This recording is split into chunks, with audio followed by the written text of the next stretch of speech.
माझं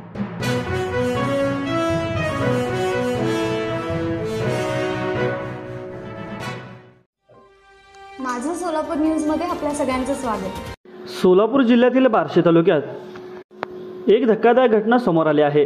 वानेवाडी गावामध्ये पैशाच्या वादातून मुलानेच वडिलांची हत्या केल्याने परिसरामध्ये खळबळ उडाली आहे। या प्रसंगी संशयित आरोपी अनिल खुरुंगळे याला बार्शी ग्रामीण पोलिसांनी ताब्यात घेतले आहे। पोलीस पुढील तपास करत असून मिळालेल्या माहितीनुसार वानेवाडी घरात राहणारे सोपान खुरुंगळे वय वर्ष 70 काही दिवसांपूर्वी यांनी बैल विकले। त्यांचा मुलगा अनंतराव उर्फ अनिल रावण खुरुंगळे पैसे वडिलांना सारखा मागत होता। वडिलांना यास नकार दिला याचा राग त्याच्या मनात होता। रावण खुरुंगळे घरी झोपले असता अनिल रावण खुरुंगळे हाताने वडिलांना झोपेतून उठवत बैल विकल्याचे पैसे न दिल्यासंबंधी विचारणा केली। यात दोघांमध्ये वाचावाची झाली। अनिलने रागाच्या भरात काठ्या आणि पोतराच्या चाबुकाने वडील रावण खुरुंगळे यांना जबर फटके मारले। त्यातच ते बेशुद्ध पडले आणि वृद्ध रावण खुरुंगळे त्यांचा मृत्यू झाला।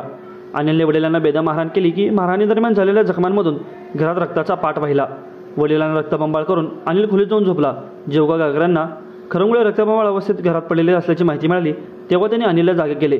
त्यावर त्याने गावकऱ्यांना सांगितले की काल त्याने बैल विकले पण पैसे दिलेत म्हणून मीच त्याला काठ्याने पोतराच्या चाबकाने मारलं। गावकऱ्यांनी याबाबतमध्ये पोलिसांना माहिती कळवली। पोलीस पाटील यांनी माहिती मिळताच बार्शी पोलिसांना याची माहिती दिली।